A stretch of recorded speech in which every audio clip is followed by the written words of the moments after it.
Nagsisimula ang kwento habang ang isang YouTuber na nagngangalang Pakgo ay nasa live stream. Ipinagdiriwang niya ang channel na umabot sa 700,000 subscribers, at kasama niya ang kaklase at YouTuber ring nagngangalang Rumi. May modelo sila upang ipakita ang mga pamamaraan sa pagme-makeup ni Rumi at ito ay ang bidang nagngangalang Hobin. Ayaw ni Hobin sa mga YouTuber na ito at nais niyang bigyan man lang siya ng bahagi ng kita para sa pamamahiya sa kanya ng ganoon. Nairita si Paco kay Hobin at pinaalalahanan siyang dapat ngumiti sa kanyang mga manonood. Dito ibinunyag ni Pacong magbibigay siya ng bagong PC sa isa sa maswerteng mga subscriber, ngunit alam ni Hobin ito'y panloloko lang. Nagpaalam na si Pacgo dahil matatapos na ang stream at puwersahang ngumiti si Hobin. Nahirapan si Hobin alisin lahat ng makeup at inaamin niyang kinamumuhian na niya ang paaralan. Si Pacgo ay pasaway na YouTuber at may 700,000 subscribers. Ang mga grado niya ay bagsak ngunit alam niya kung paano kumita. Si Rumi ay baguhang YouTuber, ngunit nakakapamuhay sa kanyang ganda.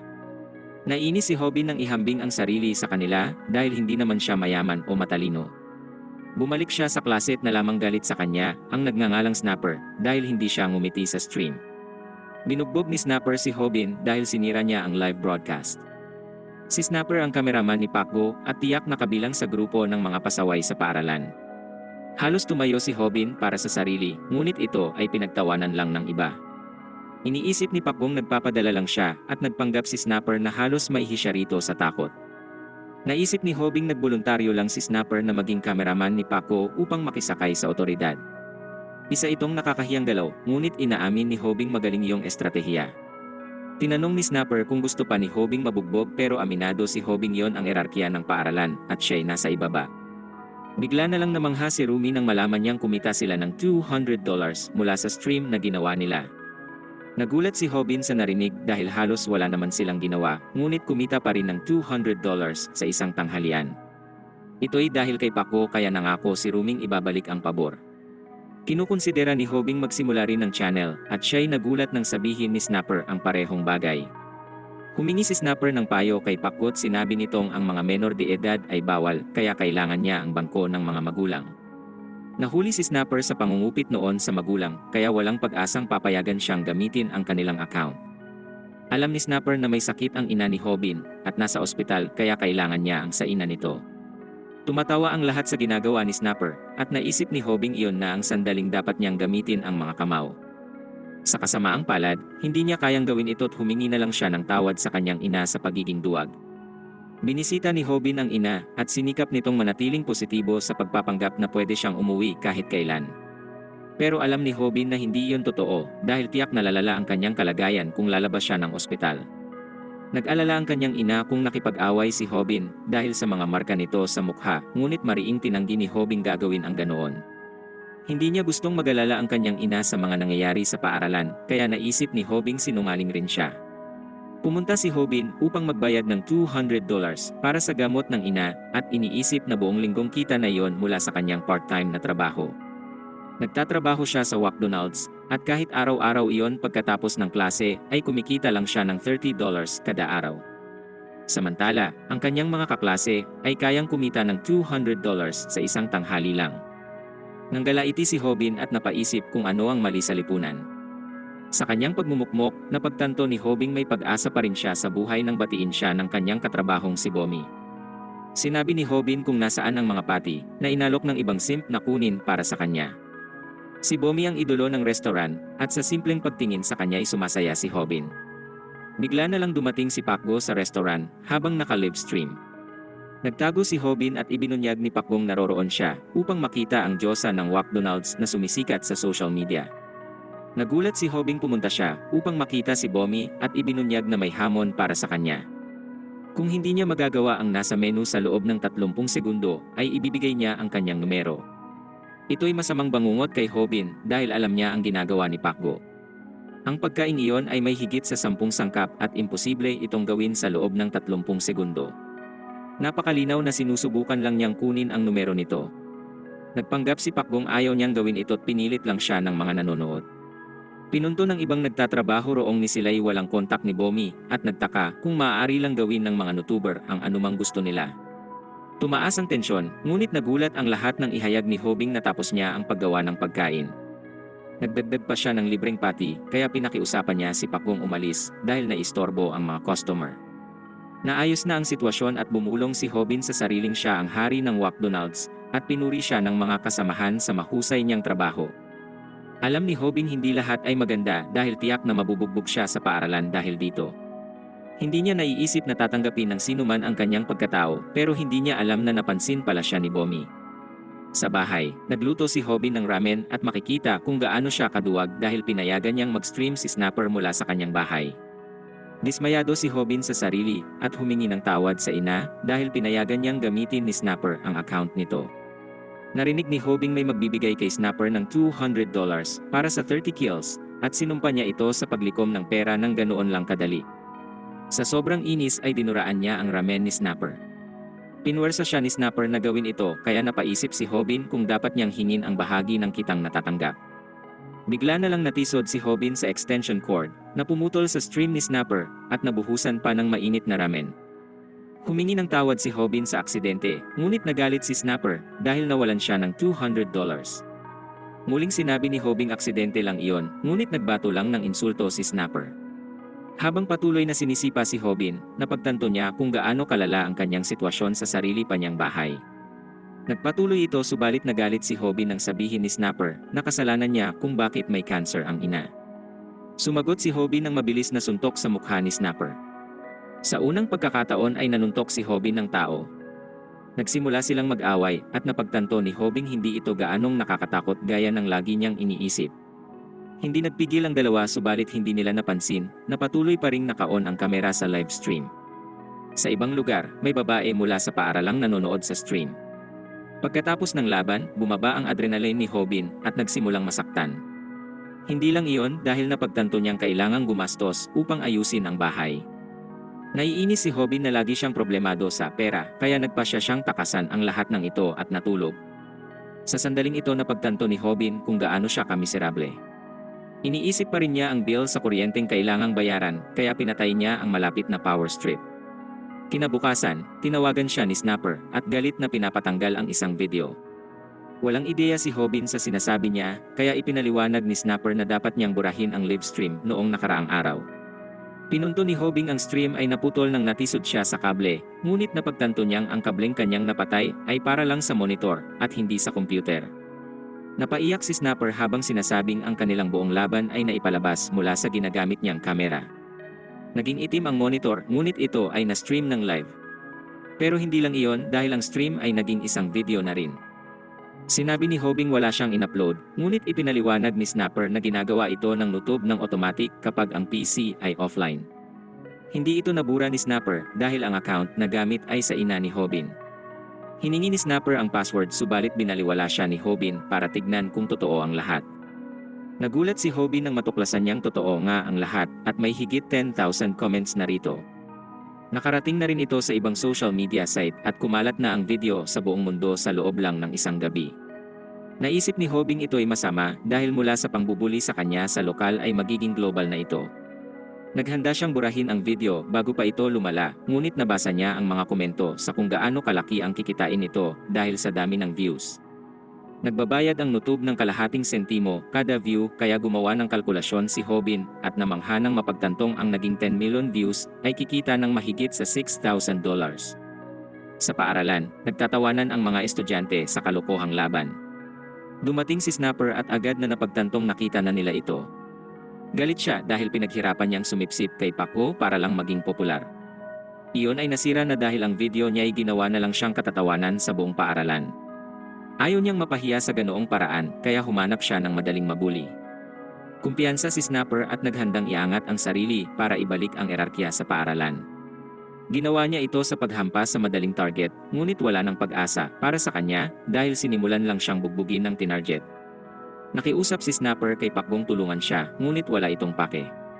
Buong buhay niyang pinagmamataasan ang iba, kaya malinaw sa kanyang hindi na niya mababago ang kanyang bagong reputasyon bilang katatawanan sa buong paaralan. Sa ospital, nagulat si Hobin sa $800 na dapat niyang bayaran. Pero nagbibiro lang si Hobin at kumpiyansa siyang nagbayad. Hindi na yun problema para sa kanya dahil alam niyang may higit $6,000 na darating mula sa video. Bigla na lang lumitaw si Snapper at sinuntok siya sa mukha. Pinunto niyang siya ang katatawanan ng paaralan at hinihingi ang kalahati ng pera mula sa video. Tinanggihan ito ni Hobin kaya nag-away ulit sila. Nakalaban na si Hobin sa kanya noon kaya hindi na ito takot. Pagkatapos, sinubukan ni Hobing pasayahin si Snapper, ngunit patuloy pa ring tumanggi tungkol sa pera. Biglang ibinunyag ni Snapper na ni-record niya ang labang ginawa nila. Pinlano niya ang buong bagay at pinakita ang kahusayan ng anggulo sa kamera habang nakatago ito. Natakot si Hobing siya mismo ang mag-upload nito, ngunit pinunto ni Snapper na walang manonood ng parehong inulit na content. Sasabihin lang nilang scripted ito at iinsultuhin sila sa paggawa ng ganoong video. Hindi talaga pumunta si Snapper upang makipag-away kay Hobin, kundi ay sumali rito. Nag-alok si Snapper na pakikitain siya ng mas maraming pera at namangha si Hobin sa ideyang maaaring kumita ng ganoong pera ulit. Si Snapper ang dating producer ni Pacboo kaya maaari niya ring gawin yon para kay Hobin. Alam ni Snapper na hindi pa natanggap ni Hobin ang pera mula sa video at ipinaliwanag na kailangan ng mga komplikadong bagay upang kumita sa YouTube, kabilang na ang isang screening. Hindi lang iyon dahil tinanong ni Snapper si Hobin kung sino ang kukuha at mag-i-edit ng kanyang mga video. Pinunto ni Snapper na ang dahilan kung bakit sumikat si Pacboo ay dahil sa pagpaplano at pagkakamera. Nag-alok si Snapper na maging producer niya at ang kailangan lang gawin ni Hobin ay magpakita. Sinabi niya kay Hobin magtiwala para kumita sila ng pera at naisip ni Hobin kung gaano kalaki ang kikitain niya. Si Snapper ay may pinaplanong kakaiba at alam niyang si Hobin ay tila nabitag na sa kanyang binabalak. Ang tunay na plano niya ay gamitin lang si Hobin para muli siyang makaangat sa tuktok ng erarkya. Gusto ni Hobing malaman kung paano hahatiin ang pera kaya ipinaliwanag ni Snapper na siya ang mamahala. Sila ay magkaibigan na ngayon kaya nagpasya siyang kukunin ang 90% ng kita at kay Hobin ang 10%. Naghanda sila para magkamay sa kasunduan at iniisip ni Snapper na gagawin ni Hobin ang lahat ng mahirap na trabaho at siya ay tatamasa lang. Ngunit lumilitaw na hindi ganoon kababaw si Hobin. Tinanggihan niya ito at pinaalala kay Snapper na hindi sila magkaibigan. Napagtanto ni Snapper na walang saysay ang ideya kung wala si Hobin kaya nag-alok siya ng 50-50. Tumanggi si Hobin at sinabing mas mainam pang bumalik sa dati niyang trabaho. Nagpanik si Snapper dahil wala ng interes si Hobin kaya sinabi niyang kanya na ang 10% at kay Hobin ang lahat. Ang henyong negosyador na bida ay pumayag at nagalak na pakinggan ang ideya ni Snapper para sa bagong content.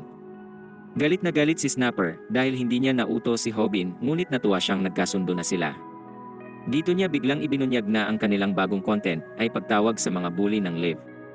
Sa paaralan, inilagay ni Pacboo si Hobin at Snapper sa live stream, ngunit malinaw na siya ay nagtatangka lang na makakuha ng popularidad mula sa video ng pagtatalo nila.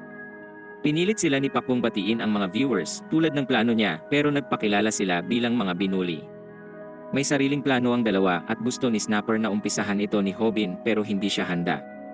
Biglang nag-alok si Pacboo ng libreng PC sa mga subscribers, ngunit binunyag ni Hobing sinungaling ito. Ang pamigay ay isang panloloko at nagpapanggap lang si Pacboong mabuting tao sa harap ng kamera. Sinabi ni Hobin sa stream na si Pacboo ay talagang uslak at ginamit niya ang mga pasamula rito bilang ebidensya. Ipinaliwanag ni Hobing ilalagay niya ang masasamang bagay na ginawa ni Pacboo sa sarili niyang channel. Alam ni Hobing malaki ang kanyang babayaran para dito, ngunit palagi siyang binubugbog sa paaralan kaya mas mainam na kumita siya habang ginagawa niya ito. Dinetermina ng misteryosang babaeng walang bagong nangyayari, ngunit siya ay nagkaroon ng interes ng mapansin ng mga taong iba ang itsura ni Hobin.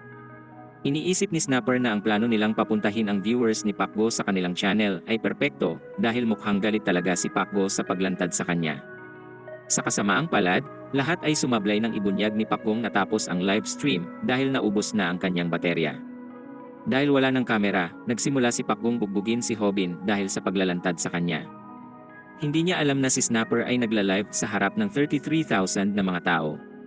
Nakakakuha sila ng maraming subscriber at iniisip ni Snapper na hindi sila uslak upang hamunin si Pacboo sa kanyang sariling stream.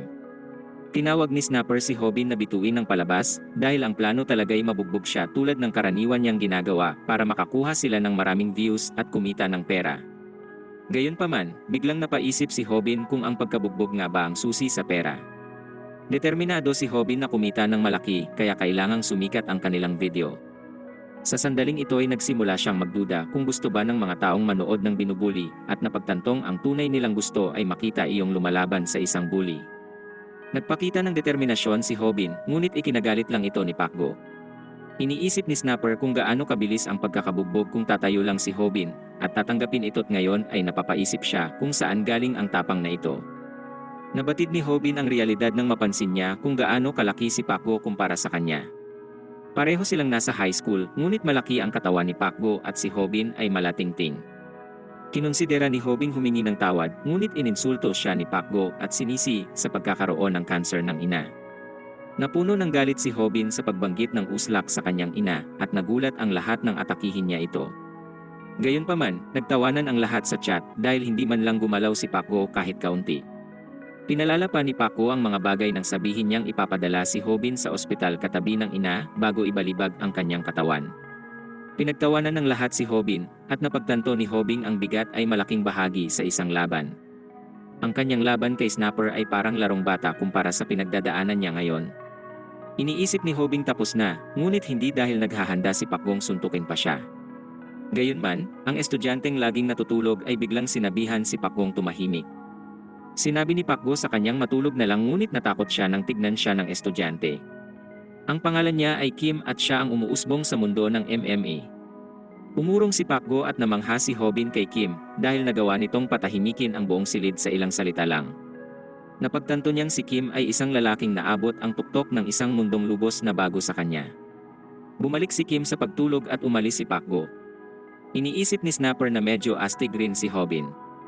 Binanggit niyang bagaman tila natalo si Hobin sa isang laban, nakakuha rin sila ng mga fans na nag-iiwan ng mga nakakaingganyong komento. Nang gabing iyon, umuwi si Pacboo at masayang namatay ang telepono bago mailantad ni Hobin. Gayunpaman, nagulat siya nang makatanggap ng mga mensaheng nagsasabing bunyag na ang tunay niyang pagkatao. Makikita naman na sobrang natutuwa si Hobin rito. Binugbog siya ni Pacboo, ngunit nasaktan ito ni Hobin sa pinakamasakit. Ang video ng pambubugbog ni Pacboo ay kumalat na rin sa lahat ng dako. Humingi ng tawad si Pacboo sa stream, ngunit mayroon siyang pagkakamali. Iniisip niyang tapos na ang stream, kahit hindi, at sinabing paniniwalaan ng mga uslak na nanonood ang kahit ano. Lalong lumala ang sitwasyon at nagsimula pang maghanap at maglantad ang mga tao ng mga peking video ni Pacboo. Sobrang lala ng mga bagay na may gumawa pa ng website na nakatuon sa pagbaba ng subscriber ni Pacboo. Naging laos na si Pacboo at si Hobin ang umangat sa kanyang pwesto. Inihayag naman ni Snapper na ang magiging pangunahin nilang content ay mga laban. Ang tanging problema ay ang haba ng video. Nagbabayad ang YouTube batay sa ads at hindi views, kaya upang kumita, kailangan nila itong ilagay sa mga video. Ang problema ay hindi tatagal si Hobin ng 1 minuto sa laban at kailangan ng mga videong may habang 3 minuto upang kumita. Kung hindi tatagal si Hobin ng 3 minuto ay tapos na ang kanyang karera sa YouTube. Nang gabi, naghanap si Hobin kung paano huhusay sa laban. May nagmungkahi ng ilang taon ng pagsasanay, ngunit walang panahon si Hobin doon. Naghanap siya ng iba't ibang martial arts, ngunit ang mga ito'y napakahirap. Biglang nagkamali si Hobin sa pagtatype, ngunit nagulat siya na mayroong isang YouTube channel na may kapareho ring pangalan. Wala itong subscriber, ngunit nagulat si Hobin ang taong ito ay may maraming mga video na nakapost. Pinanood ni Hobin ang isa sa mga video at ang kakaibang lalaki ay nagpakilala bilang si Samdak. Ang unang hakbang ni Samdak sa pagwawagi ay huwag masyadong magpadala. Kapag hindi kontrolado ang sarili, ay hindi na ibinabato ang mga kamao, bagkus, ang pinapakawalan na ay mga emosyon. Sa kabilang dako naman, kung magagawang maging emosyonal ng katunggali, ay magkakaroon rito ng malinaw na kalamangan. Itinuro rin ni Samdak ang teknik at nagulat si Hobin magbibigay ito ng pagkakataong matamaan pero hindi nasasaktan. Pinanood ito ni Hobin ngunit tila napakadali nito kaya naisip niyang panloloko iyon para sa views at natulog na. Kinabukasan, nagbitiw na si Hobin sa McDonald's. Hindi ito makakatulong sa mga bill ng kanyang ina at kailangan niyang kumita ng mas mabilis. Pinag-usapan ng kanyang mga katrabaho ang pagbibitiw nito at narinig iyon ni Bomi. Iniisip ng boss na magsimula rin ng channel upang sumikat, ngunit binigyan siya ni Hobin ng nakakatakot na tingin. Dumating si Bomi at pinasalamatan si Hobin sa pagbunyag kay Pacboo at nagulat ang lahat nang hingi nito ang kontak niya. Hindi na sila magkasama sa trabaho kaya nais niyang manatili ang komunikasyon nila. Agad ginamit ni Hobin ang numero at nagsimulang mag-text sa klase, ngunit nagduda si Hobin kung siya'y niloloko lang ni Bomi. Binanggit niyang hindi iyon importante at sinabi kay Boming tanggapin ang lahat ng kanyang pera, ngunit iniisip nitong nakakatawa ang simp comments niya. Dumating si Snapper at pinuntong bihira ang nakakaabot ng 100,000 subscribers pagkatapos lang ng 2 video. Kahit mga kilalang tao ay hindi magawa ito, ngunit gustong malaman ni Snapper kung alam na ni Hobin kung paano lalaban ng 3 minuto. Hindi pa alam ni Hobin, kaya ipinaalala ni Snapper na hindi dapat masayang ang pagkakataon. Binanggit niya kay Hobin siya'y sikat ngayon, ngunit naniniwala si Hobin hindi laging nagdudulot ng maganda ang kasikatan. Bigla niyang napagtantong mali siya nang dumating si Rumi upang hilinging mag-livestream kasama niya. Sinabi ni Hobin ayos ang pagiging sikat at pumayag gawin ito. Pero natural na duda sila, kaya ipinaliwanag ni Ruming hinahanap si Hobin ng kanyang mga manonood. Nakumbinsi niya si Hobin, ngunit tumingin siya sa kaibigang si Snapper bilang strategist ng kanilang grupo. Sa kasamaang palad, hindi rin malinaw ang utak ni Snapper dahil sinabi lang niyang dapat magdala si Rumi ng kaibigan para sa double date. Biglang natakot ang lahat nang dumating si Pakbong galit kay Hobin dahil sa pagbagsak ng kanyang channel. Dito naalala ni Hobin ang sinabi ni Samdak na wala nang mas madali pang kalaban kaysa sa isang taong sobrang emosyonal. Malinaw ang inis ni Pakgo kaya naghanda si Hobin gawin ang sunod na hakbang na matamaan nang hindi nasasaktan. Gayunpaman, biglang tumigil si Pakgo nang ihayag ni Snapper na nire-record niya ang lahat. Nagbabala si Snapper na i-upload ang video kaya sumumpa si Pakgong maghihiganti siya. Umaasa si Ruming hindi siya bahagi, ngunit umalis lang si Pakgo. Nakahinga si Snapper at sinabi kay Hobin magpasalamat, ngunit labis pa rin ang pagkabigla ni Hobin. Nangyari ang lahat na tila katulad ng sinabi ni Samdak kaya napaisip si Hobin kung sino ang misteryosong taong iyon. Pagkatapos, nahuli si Snapper sa pagpupulong at iniisip ni Hobin kung gaano kahirap magkaroon ng pakikipaglaban bilang tema. Malaking problema yon dahil malamang ay hindi sila laging makakakuha at makikipag-away sa mga delinkwente. Imbis na mag-isip ng solusyon, nagdesisyon na lang si Hobin i-text si Bomi. Natuwa si Hobin sa kung gaano siya kasayang ka-text, ngunit nagulat nang sabihin ni Boming mas gusto niyang marinig ang boses ng isang tao kaysa mag-text. Iniisip ng mabagal mag-isip na si Hobin ayaw nang makipag-text ni Bomi, ngunit ang ibig lang niyang sabihin ay gusto nitong kausapin at marinig siya sa telepono. Handa nang tawagan ni Hobin si Bomi, ngunit may dumating na mga tao at sinabing sila'y mga tagahanga niya. Nagulat si Hobin dahil sa kasikatan ay pati ang mga nakakatakot ay nais siyang kausapin. Nagtanong ang lalaki kung magkano na ang kinita niya sa mga video at napagtanto ni Hobin gusto lang siyang nakawan nito. Dumating si Snapper upang iligtas siya, ngunit ito'y pinatulog lang. Dismayado si Hobin sa kung gaano siya kahina at iniisip na wala rin kakayahan si Snapper sa pakikipaglaban. Kinuha ng lalaki ang telepono ni Hobin at sinabing magpatuloy sa paggawa ng mga video para muling manakawan. Natakot si Hobin dahil nandoon ang numero ni Bomi kaya sinubukan niyang sabihin sa magnanakaw na kunin na lang ang kay Snapper. Iniisip ni Hobin dapat tawagan ang pulis, ngunit sinabi ni Snapper na siya ibaliw at may mas maganda siyang ideya kaysa roon. Laging iniisip ni Snapper ang paglikha ng content, kaya ipinakita niyang live ang pagnanakaw at ngayoy lahat ng tagahanga ni Hobin ay inuudyok siya. Binanggit ni Snapper na sikat ang dalawang iyon sa lugar at sigurado siyang ang paghabol rito ay magbibigay ng napakaraming views. Napaisip si Hobin kung gusto lang nilang mapanood na muli siyang mabugbog, ngunit sinantabi niya ito at nagpa siyang oras na para sa live stream. Di pagtagal, makikita si Hobin humarap sa dalawang magnanakaw sa isang karaoke bar. Naalala ni Hobin sinabi ni Samdak na dapat tukuyin kung ano ang dominanteng kamay ng kalaban. Kanang kamay ang sa lalaki dahil yon ang pinanghahawak niya sa mikropono. Tinuro ni Samdak na dapat tumayo sa kaliwang bahagi ng isang taong kanan ang dominante para mas madaling maitaas ang kanilang mga kamao. Iniisip ni Hobin kung siya'y matatamaan rin naman ng mga suntok nito'y mas magandang subukan na rin niya ang tinuro ni Samdak. Sinabi ni Samdak na kung hindi kaya ng isang taong umiwas sa suntok, ay maaari pa rin silang tumugon sa ibang paraan. Nakita ni Hobin ang suntok mula sa kanan, kaya nagulat ang lahat nang gamitin niya ang tinatawag na how to get hit without getting hurt technique. Nakakagulat na hindi nasaktan si Hobin. Ipinaliwanag ni Samdak na ang suntok ay pinakamalakas sa eksaktong sandaling narating nito ang target. Ibig sabihin ay kung ang tao'y makakagalaw bago pa maging pinakamalakas ang atake, ay maaari nilang maiwasan ang masaktan. Nagbigay rin si Samdak ng payo para sa tamang posisyon kapag magbibigay ng headbutt. Namangha si Hobin hindi siya nasaktan, ngunit hindi na niya alam ang susunod. Tinawag siya ng magnanakaw na masokista at muling sumugod, ngunit napagtanto ni Hobin mabagal ang kanyang reaksyon. Maswerteng nagbigay rin ng payo si Samdak para sa mga ganito. Mahirap para sa isang normal na taong makatugon ng maayos sa bawat suntok, ngunit mahirap din para sa isang normal na taong makatama ng bawat suntok. Nakakagulat na nagmintis ang suntok ng uslak at iyon ay dahil tinuro ni Samdak kay Hobing mahirap para sa normal na taong makatama kapag magalaw ang target.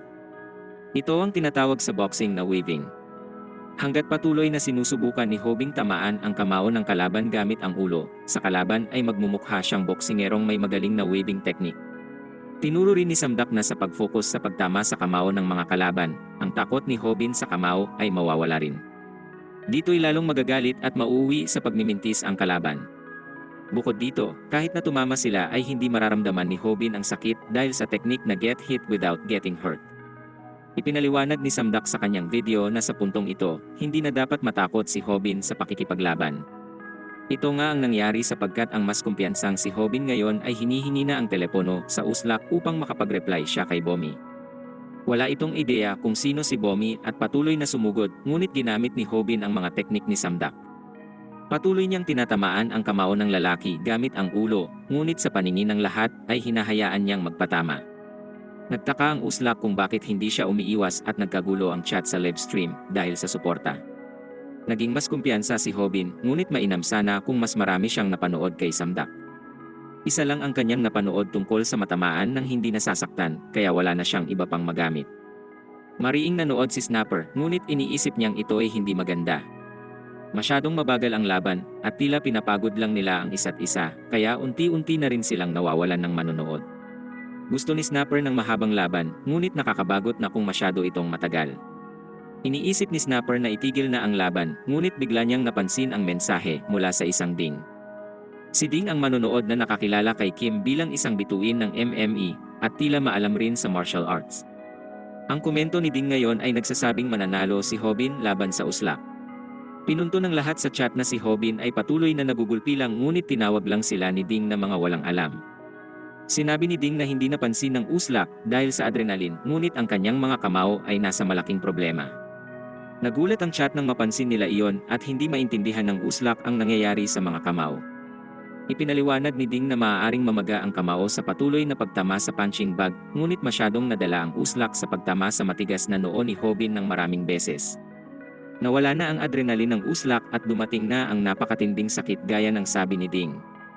Bagsak na ang lalaki, kaya namangha si Snapper na nanalo nga si Hobin. Ngunit nasira ang mukha ni Hobin, kaya natatakot si Snapper na ang gastusin sa ospital ay higit pa sa kikitain ng video. Iniisip ni Snapper na ito'y investment dahil nakakakuha sila ng mga taga-subaybay sa laban, ngunit abala lang si Hobin sa pag-iisip kung paano sasagot kay Bomi. Nagtapos ang stream at ipinaliwanag ni Hobin ang video ay nakakuha ng higit 1 milyong views sa isang linggo. Ang kanyang channel na viral hit ay may 4 ng video na may kabuuang 25 million views. Bukod pa rito, natanggap na rin nila ang kanilang unang bayad na umabot ng halos $13,000. Kalahating sentimo kada view lang, ngunit ipinaliwanag ni Snapper na kailangan nilang maaprubahan muna't matagal bago sila nakapaglagay ng ads sa kanilang mga video. Maganda ang bayad para sa kanilang unang sahod, kaya nagagalak si Hobing magpatuloy. Iniisip niya na dapat mas marami pang karahasan ang kanilang video, ngunit ipinaliwanag ni Snapper na swerte silang hindi pa sila nakakatanggap ng yellow mark. Ang video na may yellow mark ay nangangahulugang ito'y na-demonetize. Ito ang kinatatakutan ng lahat ng YouTuber. Sa kaso nila, makakatanggap sila ng yellow mark kung ituturing ng YouTube na ang video nila'y sobrang marahas o may labis na agresibong nilalaman. Bigla nilang nakita si Rumi, ngunit nilayo ni Snapper si Hobin nang maunawaan niyang pakay nito ang kanilang mga taga-subaybay. Sa huli, nakataka sila, ngunit na-distract si Hobin sa isang magandang tracksuit. Iniisip niyang ito'y nagkakahalaga ng $300 at kinonsidera niyang bilhin ito dahil may sahod na. Ngunit nabigla si Hobin nang malaman ang presyo nito, na halos $1,000 pala. Napagtanto niyang katumbas na iyon ng buong sahod ni Snapper sa isang buwan, kaya nagtaka siya kung sino ang may sapat na katwirang bilhin ito. Bigla siyang nagulat nang makita niyang binibili na iyon ni Snapper. Pinunto ni Hobin ang halaga nito'y katumbas ng buong sahod niya sa isang buwan, ngunit para kay Snapper ay kailangan ito. Naniniwala siyang ang bawat isa ay dapat meron nito, kaya inirekomenda niya kay Hobin bumili rin noon. Biglang napagtanto ni Hobing hindi mahalaga kung magkano ang kikitain, dahil mayayaman lang ang marunong gumastos ng malaki ng may pananagutan. Dahil dito, umakto si Hobin bilang napakaresponsableng tao, at hindi niya binili ang tracksuit. Bigla na lang siyang nagulat nang makatanggap siya ng text mula kay Bomi. Ilang segundo lang, makikita si Hobing kinalimutan ang pagiging responsable nang bilhin niya ang sobrang mahal na tracksuit dahil gustong makipagkita ni Bomi. Napaisip ang lahat sa paligid kung peke iyon dahil sa palagay nila'y hindi iyon mabibili sa kanyang edad. Kinumbinsi ni Hobin ang sariling ayos ang binili pero nagtaka siya kung bakit napili ni Bomi ang sobrang mataong lugar. Nagpasya si Hobing magsimula ng isang live stream, ngunit nakilala siya ng mga tao sa paligid. Ininsulto siya sa pagbenta sa kaklaseng si Paco para sumikat at pinag-usapan nila kung gaano siya kayaman sa suot niyang tracksuit. Nakita ni Hobing para bang iniisip nilang pwede nilang sabihin ang kahit ano kaya napagtanto niyang hindi maganda ang kasikatan. Gayunpaman, may mga sumusuporta rin. Sinabihan siyang huwag dibdibin ang mga komento at may isa pang nag-udyok kay Hobing labanan ang lahat ng taong nanglalait sa kanya. Nagpasalamat si Hobin at pinuntong sila lang ang mayroon siya. Biglang may babaeng nagagalak na humingi ng autograph ngunit ang kausap pala niya ay ang isang YouTuber na si Jiwon. Ini-interview ni Jiwon ang mga tao sa kalye, kaya sinubukan niyang tanungin ang magandang babae, ngunit ipinaliwanag nitong may tatagpuin siya. Inakala ni Jiwon ito'y kanyang boyfriend, ngunit tinuro ni Bomi si Hobin. Dito pinunto ni Boming pareho pala silang nakasuot ng sobrang mahal na tracksuit. Ipinaliwanag ni Hobing palagi siyang nainggit sa mga popular na bata sa paaralan.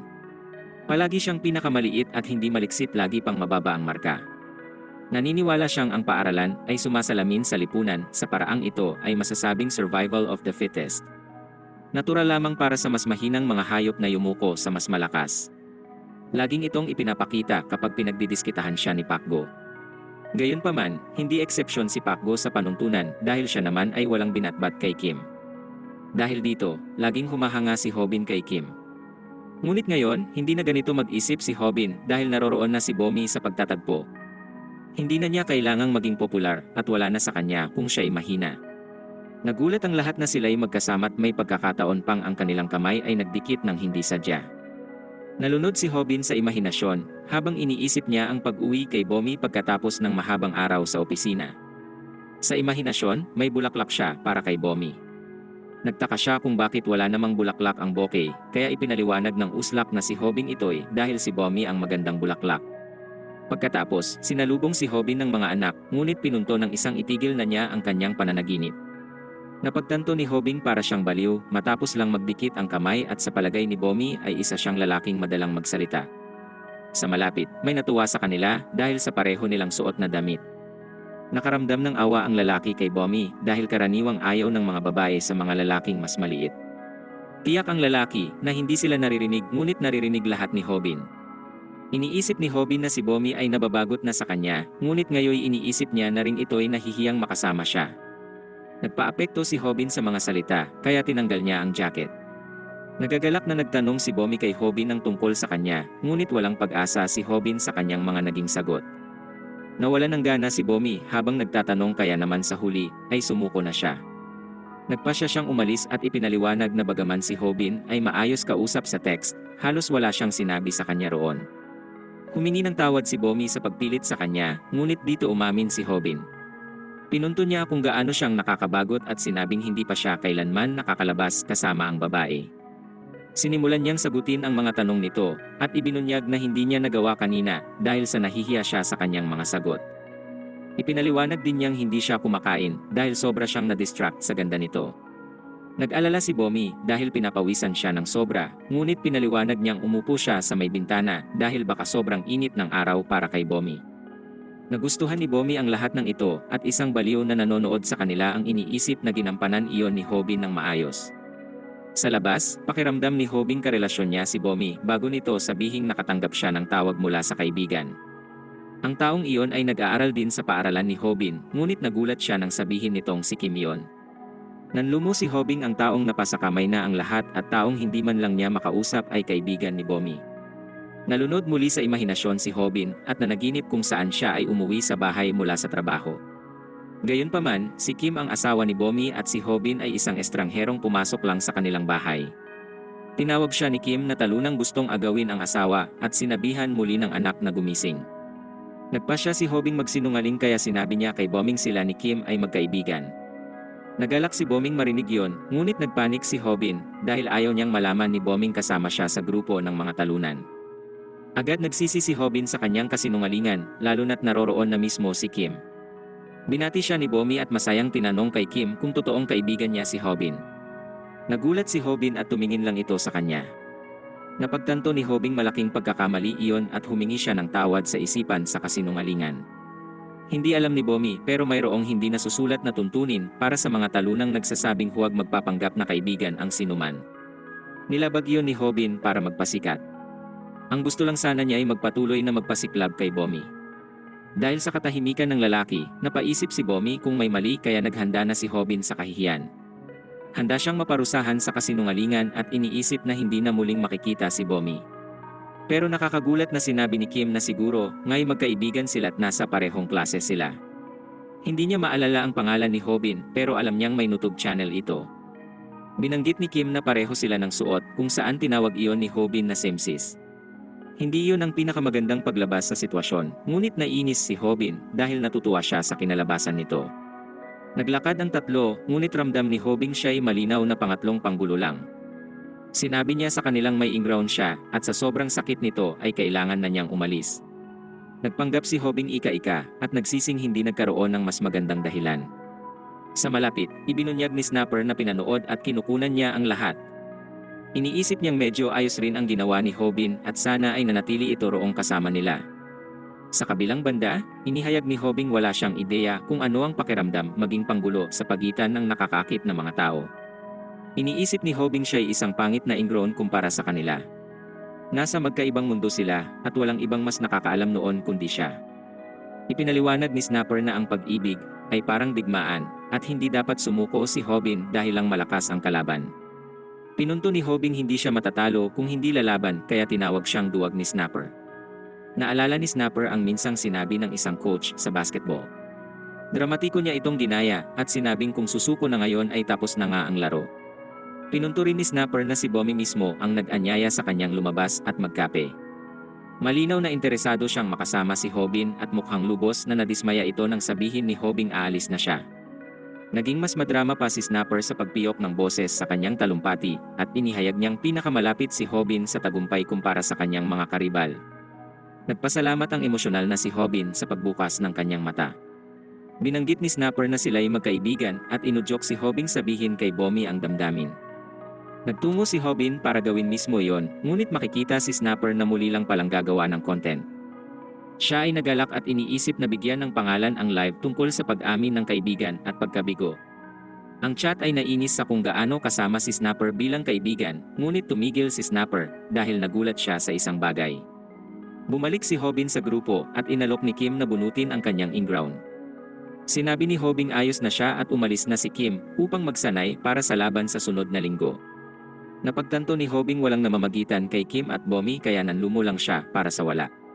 Bigla namang sinabi ni Kim kay Hobing magaling siyang makipaglaban. Pinanood ni Kim ang video ni Hobin at alam niyang si Hobin ay tinatanggap ang mga suntok ng maaga upang mabawasan ang sakit. Ngunit higit sa lahat, iniisip ni Kim na sinadya ni Hobing di gawin ang sunod na galaw. Iniisip ni Hobing alam ni Kim ang lahat maliban sa katotohanang walang ideya si Hobin sa susunod na galaw. Umalis si Kim ngunit napaisip si Hobin kung alam ba ng ibang tao ang mga video ni Samdak. Alam ni Boming bumalik si Hobin para may sabihin sa kanya, ngunit ito'y kinakabahan. Nagawa niyang tanungin si Bomi kung ano ang ideal para dito, kaya sinabi nito kay Hobing gusto niya ng taong tapat. Dahil dito, nagpasya si Hobing maging tapat sa kanyang mga nararamdaman. Iniisip niya ang sariling sinasabi ritong siya ang ehemplo ng mga gusto nito, ngunit hindi niya nagawa. Una niyang binunyag si Snapper sa pagtatangkang kunan ang sandali. Nabigla si Hobing makitang wasak ang mukha ni Snapper dahil naroroon si Pakbong bumalik para maghiganti. Nagtaka si Bomi kung anong problema ng lalaking ito, ngunit kalmadong sinabi ni Hobin sa kanyang umalis na. Tumanggi si Pakbong payagan si Boming umalis dahil ipinakita nitong hindi siya interesado nang hingin niya ang kanyang numero. Ininsulto niya ito kaya kailangan ni Hobing ipaalala sa sariling kumalma. Tinuro sa kanya ni Samdak na wala nang mas madaling kalaban kumpara sa mga sobrang emosyonal. Pinanatili ni Hobin ang kontrol sa emosyon at nagplanong galitin muna si Pakbo. Madali niya itong nagawa ng may ngiti kaya sumugod si Pakbo sa kanya. Naghanda si Hobing gamitin ang teknik niya nang hindi nasasaktan, ngunit nakakagulat na binigyan siya ni Pakbo ng uppercut. Binago niya ang suntok dahil nakita na niya ang huling video ni Hobin.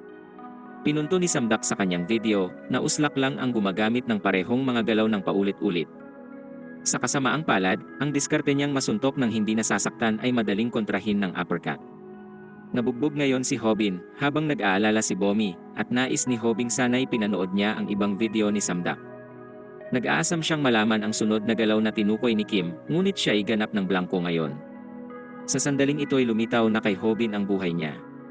Lagi siyang nabubugbog at nabigyan siya ng pagkakataong hindi nakakamit ng lahat sa buhay. Isang lihim na channel ang nagturo sa kanyang lumaban at siya'y natuwa nang malaman kung paano kumita gamit ito. Gayunpaman, naging kampante siya at humintong aralin ang paglaban. Ngayon, siya'y magbabayad para dito dahil siya'y muling naging talunan. Habang naghahanda si Pakbong durugin siya, naalala ni Hobing noon ay iniisip niyang mas mabuting mabugbog kaysa piliting pumalag. Ang kanyang mga sugat ay maghihilom at ang sakit ay mawawala rin. Ngunit ang pagkakataon ngayon ay iba. Si Bomi ay nanonood kaya siguradong hindi gagaling ang ganitong sugat. Ayaw niyang makita ni Bomi ang ganoong kahihiyan, kaya hiniling niya kay Pakbong pauwiin na ang babae. Ngunit muli siyang binugbog ni Pakbot, iniisip ni Hobing dapat niyang siguruhing makakauwi si Bomi kahit ano pa ang mangyari. Nais niyang itago ang katotohanan ritong siya'y mahina't walang silbi. Nagmakaawa si Hobin ngunit hindi siya makapaniwalang ginawa niya iyon sa harap ng babaeng iniibig. Hindi ito sapat para kay Paco kaya sinabi niya kay Hobing hubarin ang pantalon para maging mas kahiya-hiya. Biglang sinabi ni Pakbong pinwersa niya si Snapper na ipalabas ang lahat ng ito ng live sa kanyang channel sa YouTube. Napaisip si Pakgo kung ilan ang manonood at humingi ng tawad si Snapper kay Hobin. Sinabi ni Pakbong kung gagawin ni Hobin ang nais niya ay papatawarin niya ito. Ngunit biglang nangyari ang pinakamalaking kahihiyan para kay Hobin nang mas magpakita ng tapang ang babae sa pagsampal kay Pakgo. Nagalit si Pakgo at sinabihan si Snapper na itutok ang kamera palayo. Plano niyang saktan si Bomi ngunit sa likod ng kamera. Biglang nagulat ang lahat nang hubarin ni Hobin ang kanyang pantalon. Alam niyang hindi niya matatalo si Pakgo sa laban kaya ito na lang ang paraan upang maprotektahan si Bomi. Hindi makapaniwala si Pakgong ginawa niya ito at pinuntong tiyak na bumaba na ang bilang ng subscriber ni Hobin mula sa kahihiyang ito. Hiningi niya kay Hobin ang natitira nitong pera at pinapasara ang kanyang YouTube account. Ngunit biglang ipinakita ni Hobin ang determinasyon ng kanyang ibunyag na aalisin pati ang kanyang boxers. Natakot si Pakgo dahil ang pagpapalabas nito ng live ay magpapaban sa kanyang YouTube account. Ngunit nagdesisyon na si Hobin habang nagpapaalam kay Bomi at idineklarang ito ang kanyang huling akto ng paglaban sa kanila. Nagmakaawa si Pakgo ngunit hindi na kailangan dahil bumalik si Kim upang pigilan si Hobin. Galit na galit si Hobin dahil inalis ni Kim ang natitirang dangal na mayroon siya. Nakita ni Kim ang broadcast at nagmadali sa lugar. Nanood si Hobin nang wasakin ni Kim ang mga uslak pati si Pakbong nagmamakaawa para sa kanyang buhay. Sobrang nahihiya si Hobin sa puntong hindi na niya maitaas ang kanyang ulo. Nag-aalala si Bomi sa kanya, ngunit ipinaliwanag ni Kim na ang pinakakailangan ni Hobin ngayon ay ang mapag-isa. Iniisip ni Hobin kung kailan siya naging ganitong klase ng kaawa-awang nilalang. Naisip niyang baka noong umalis ang kanyang ama, ngunit napagtanto niyang siya'y talagang masaya noong unang pumasok sa paaralan. Ngunit naging masama ang lahat noong nakilala niya si Pakgo. Hindi niya maintindihan kung bakit siya sinasaktan ni Pakgo, na isang makatwirang tanong dahil wala naman talagang dahilan si Pakgo. Doon nagsimulang kamuhian ni Hobin ang paaralan at hindi na niya matignan sa mata ang iba. Nanliit ang kanyang katawan at umabot sa tuktok ang kanyang takot. Ganun uli siya ngayon at hindi napigil ang iyak habang humihingi ng tawad si Snapper. Sa paaralan, si Pakgo ay nagbalik sa stream para sa mga sumusuporta sa kanya. Si Snapper ang kanyang modelo ngayon at napaisip kung nasaan si Hobin. Hindi pa ito bumabalik sa paaralan matapos ang insidente, ngunit ilang araw na ang lumipas. Pinwersa ni Pakgo si Snapper na batiin ang mga manonood, ngunit iniisip ni Snapper kung paano hihingi ng tawad ng maayos kay Hobin. Sa McDonald's, dismayado si Bomi sa hindi pagsagot ni Hobin sa mga tawag niya sa telepono.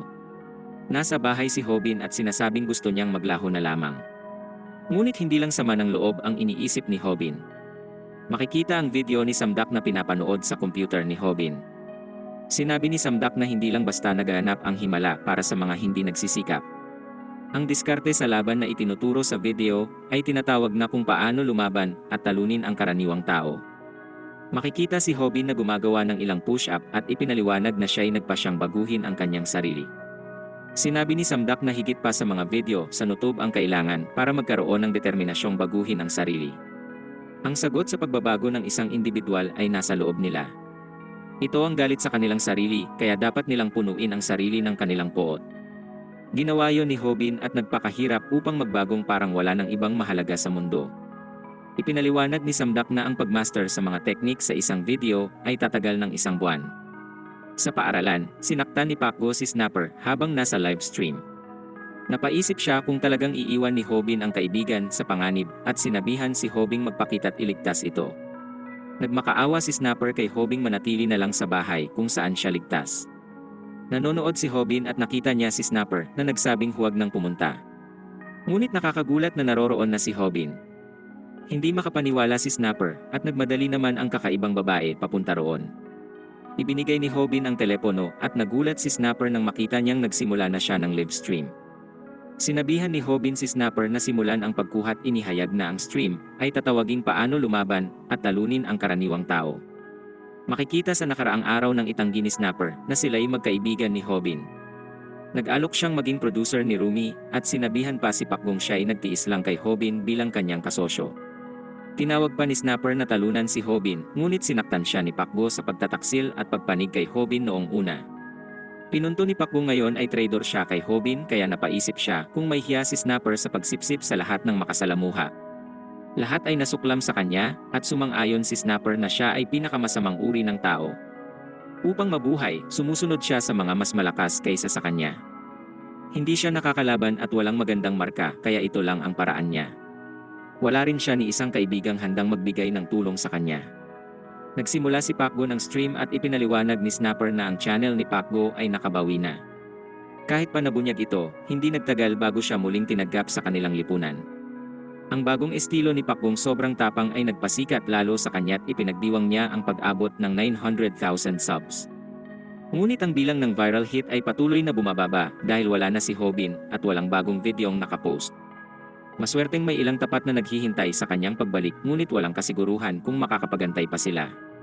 Biglang nagkaroon ng ideya si Pacboong upang makakuha ng 1 milyong subscriber. Sinabihan niya si Snapper na kumbinsihin si Hobing bumalik sa paaralan. Nagalit si Snapper sa isip dahil nakakasuklam si Pacboong sa pag-utos sa kanyang ibenta ang kanyang kaibigan. Gayunpaman, nag-alok si Pacboong gawin muling cameraman si Snapper kung gagana ang planong makakuha ng 1 milyong subscriber. Ipinahayag pa ni Snapper na hindi talaga naging kaibigan si Hobin noong una. Naisip ni Snapper na walang opsyon kundi sumang-ayon dahil ito ay isang oportunidad at kailangan niyang makaligtas anuman ang mangyari. Nagmadali si Snapper at hiningi sa ina ni Hobin ang kanilang address. Nakabisita na siya sa bahay dati, ngunit hindi niya maalala kung anong bahay. Nagulat ang ina nitong hindi pumapasok si Hobin sa paaralan at sinabi ni Snapper na ito'y mahalaga. Muling kinatwiran ni Snapper ang aksyon at inisip na kailangan niyang makaligtas kahit ano pa.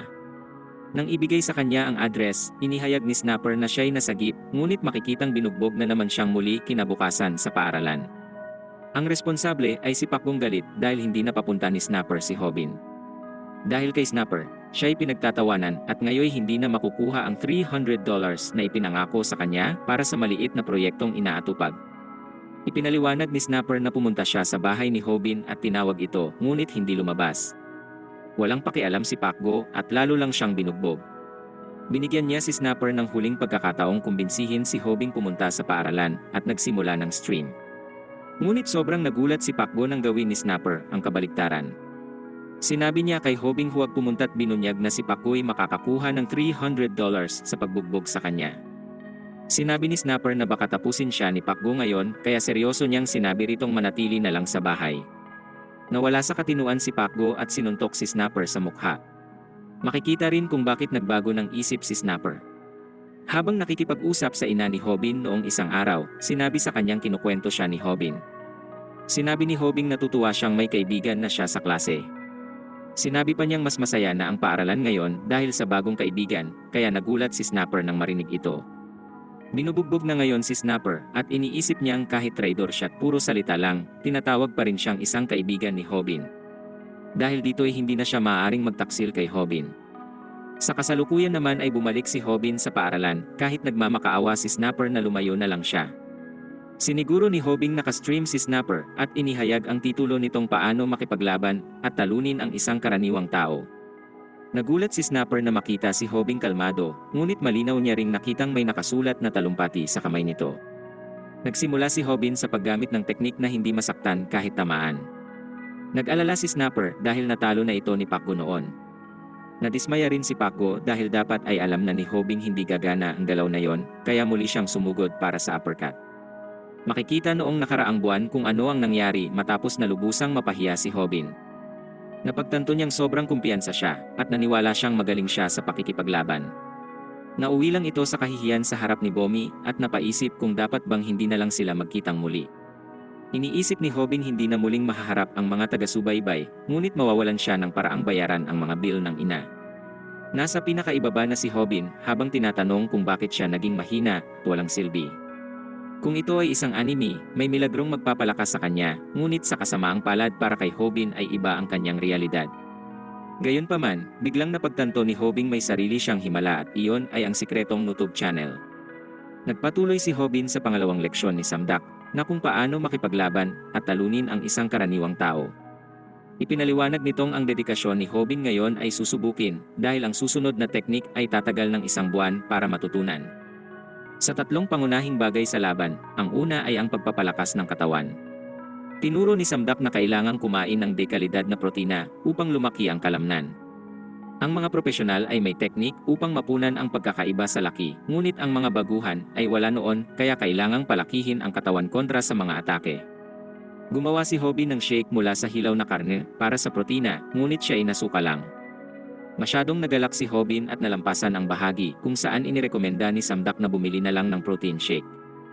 Ang pangalawang bagay sa laban ay ang determinasyon.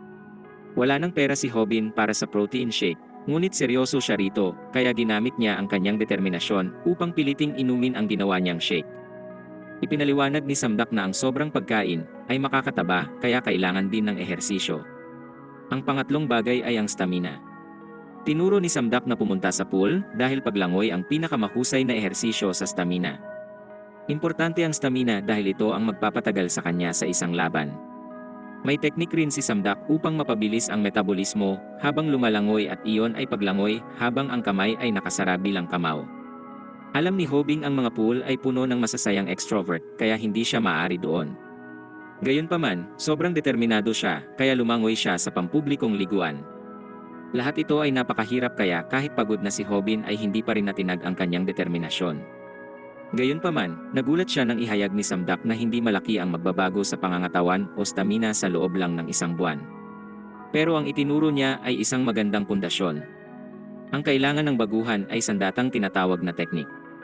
Nagalak rito si Hobin habang naghahandang matuto ng matinding galaw. Dito tinanong ni Samdak kung alin sa lahat ng mga mixed martial arts ang pinakaangkop para sa pakikipaglaban. Isang reporter noon ang nagtanong sa isang kampyon kung ano ang nais at dapat matutunan ng isang mahinang batang laging binubuli. Ang sagot nito ay isang skill lang at hindi pa ito boxing. Nagalak si Hobin sa puntong ito habang inihahayag ni Samdak na ipapakita niya ang lihim ngayon na mismong sagot rin ng kampyon. Tinuro ni Samdak ang tamang posisyon kung saan ang lahat ng bigat ni Hobin ay dapat nasa kanyang harapang paa. Dahil sa lahat ng tensyong inalis sa likod na paa, inutos ni Samdak kay Hobin ikot ang katawang parang titingin sa likod. Sa kasalukuyan, ginamit ni Hobin ang galaw na pang MMA kay Pacquiao ito ang low kick. Nagulat ang lahat at hindi makapaniwala si Hobin na ipatama niya ito.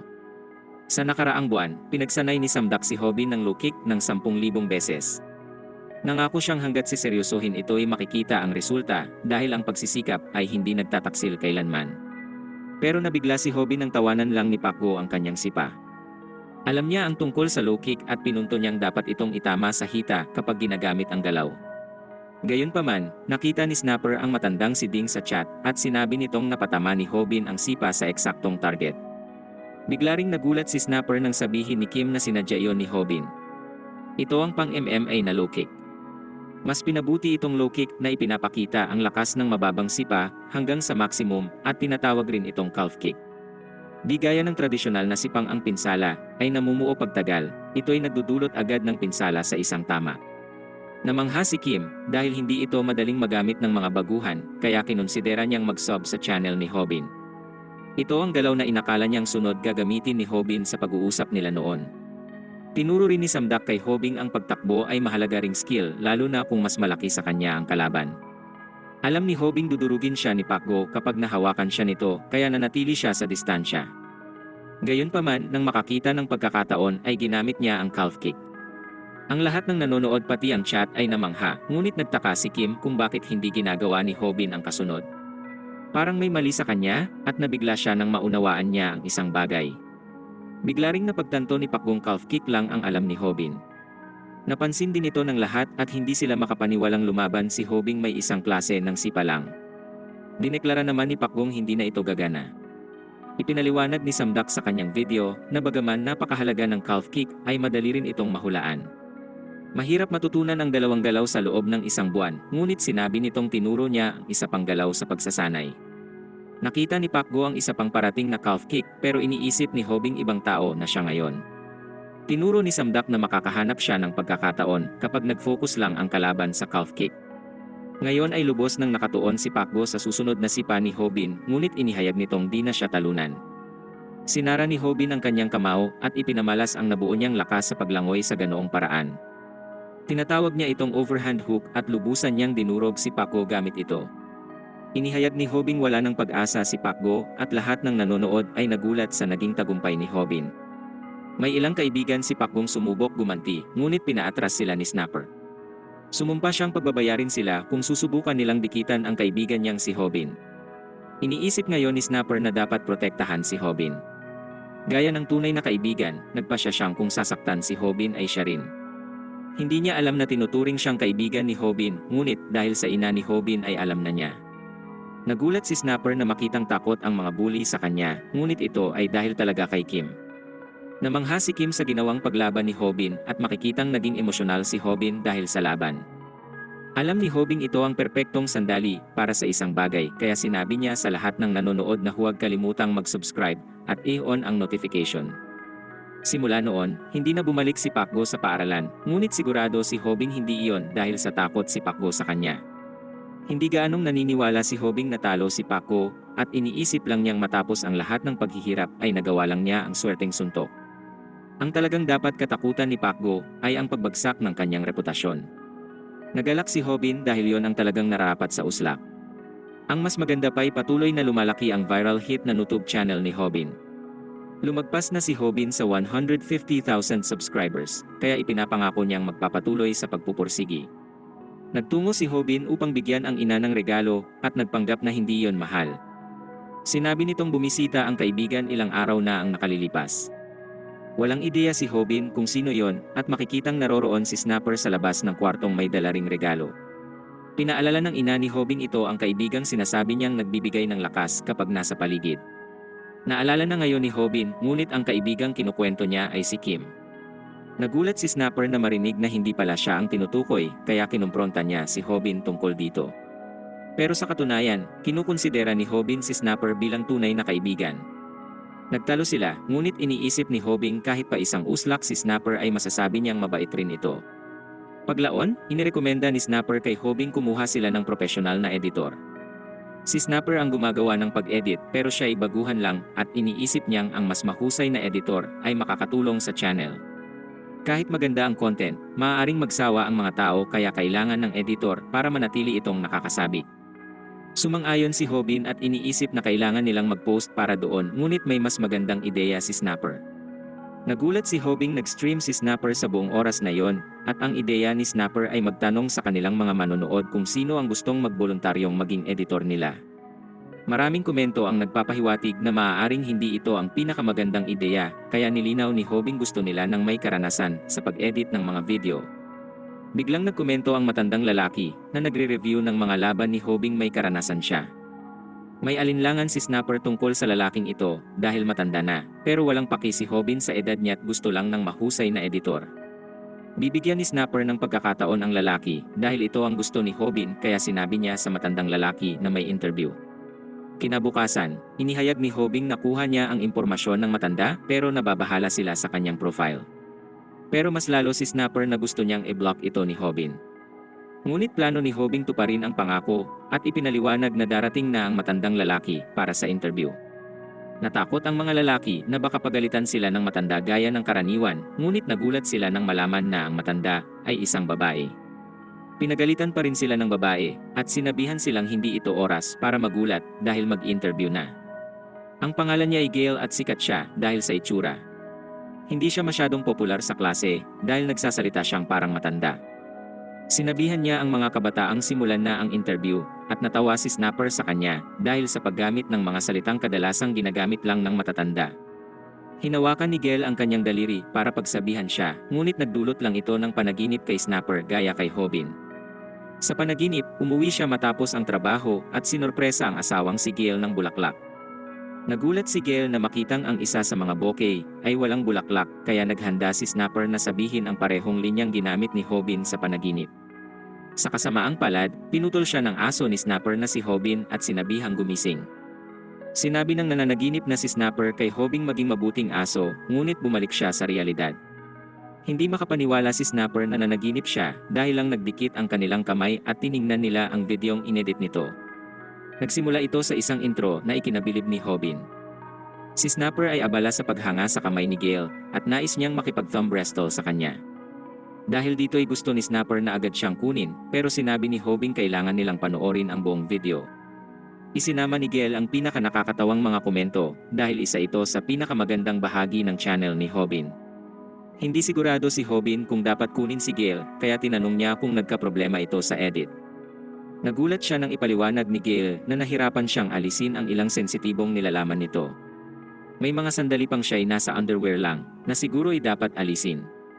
Sobrang nahiya si Hobin kaya pumayag na siyang kunin si Gale. Sa kanyang skill, alam ni Hobin kahit saan ay makukuha siya kaya nagtaka ito kung bakit sila ang pinili ni Gale. Tagahanga lang talaga si Gale kaya nagkasundo silang magtulungan. Samantala, nakita ni Bomi ang tungkol sa bagong editor ng viral hit. Pinunto niyang may oras si Hobin para magtrabaho sa kanyang channel kaya napaisip siya kung pinili lang nitong huwag na siyang kontakin. Ang mas malala pa ro'y hindi ito sumasagot sa kanya. Sa malapit, may grupo ng mga taong nagtipon at tila nababahala sa isang bagay. Tumingin si Bomi at nagulat siya nang makita ang grupo ng mga lalaking nabugbog. Isang bata ang kalmadong naglalaro ng arcade at siya'y inistorbo ng malaking lalaking gustong malaman kung siya ang salarin. Mas nababahala ang bata sa kanyang laro at tinanong niya kung may 50 sentimo ang lalaki. Sa bahay ni Hobin, sinabi ni Snapper ang tungkol sa isang tihon. Siya ay dating atleta sa Max MMA League at napatalsik dahil sa pagdudulot ng napakaraming problema. Maraming masamang chismis ang bumabalot rito dahil sinasabing lahat sa kanyang high school ay nasaktan niya ng isang beses. Ipinaliwanag ni Snapper na ang lalaki ay nagsasanay ng taekwondo mula pagkabata pero hindi mataas ang tingin ni Snapper sa taekwondo. Iniisip niyang mahina ito dahil ang kailangan lang gawin ay mag-ingat sa mga sipa nito. Sa sandaling sumipa sila, kailangan lang patirin ang kanilang bintit pabagsakin sila. Iniisip ni Snapper na kaya niyang tumalo ng taekwondo fighter pero pinagalitan sila ni Gale dahil para silang mga baguhan.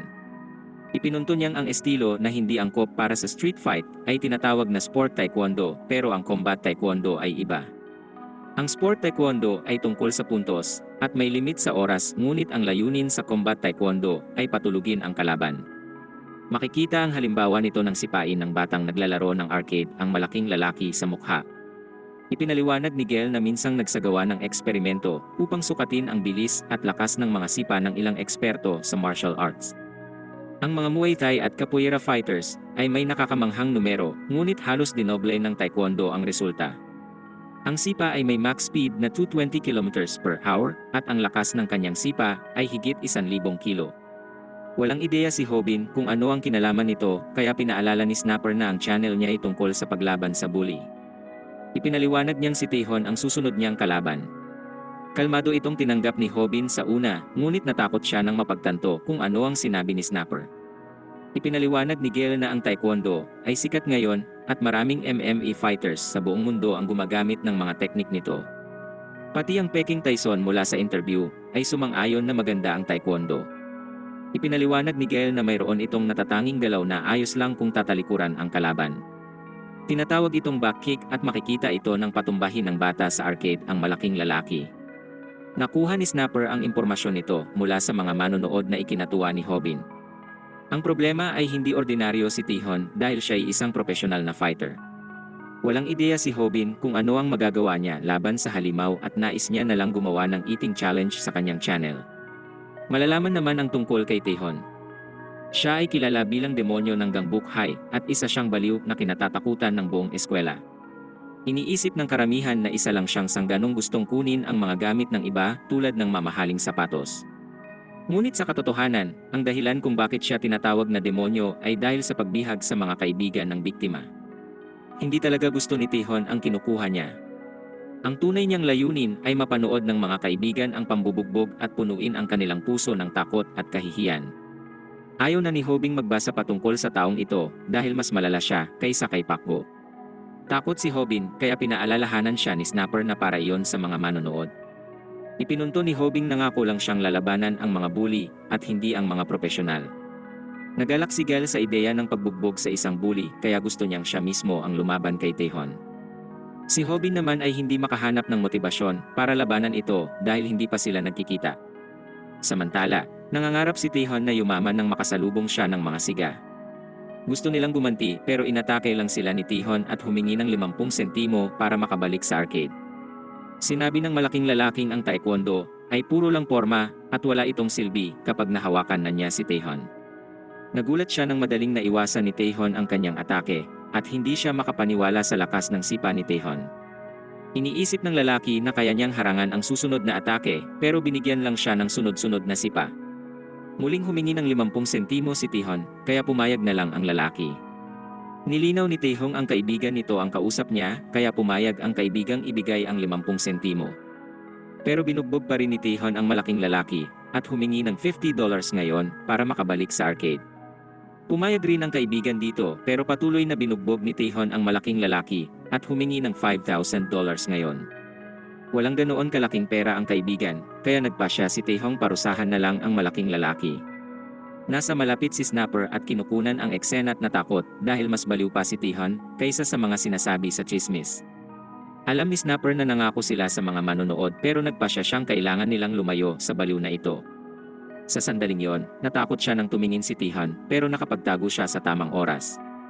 Pagkatapos, pinuri ni Hobin ang kaibigan dahil sa pagiging masipag pero sinabing kailangan niyang mag-ingat sa susunod.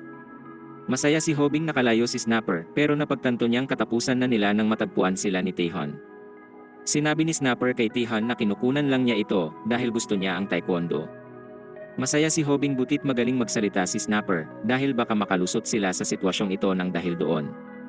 Ito'y perpekto dahil hindi desidido si Hobing lumaban kay Taehon dahil wala naman talaga siyang dahilan. Hindi siya isang bayani at ang katawan niya ay hindi kayang harapin ang bawat labang darating sa kanya. Biglang lumitaw si Gale na inaakalang sinasaktan ni Taehon ang mga lalaki at natakot si Hobin na baka makipag-away rin siya dito. Maaari itong magdulot ng napakasamang sitwasyon tulad ng nangyari noong kasama niya si Bomi. Pero agad huminto si Gale at napagtanto ni Hobing natatakot din siya tulad nila. Ipinaliwanag nilang buburahin na lang ang video at sinubukan nilang umalis. Ngunit nagulat ang grupo nang malaman ni Taehong sila ay mula sa viral hit YouTube channel at narinig niya ang mga usap-usapang gusto raw nilang labanan siya. Narinig din niyang kumikita sila ng malaki kaya sinabi niya kay Hobing ibigay ang channel sa kanya. Mukhang tipikal lang na sanggano ito pero iba talaga si Taehon. Ginawa niya nga ang sinasabi sa mga chismis at binihag ang mga kaibigan ni Hobin at sinaktan si Snapper. Naalala ni Hobing hindi talaga gusto ni Taehon ang mga kinukuha.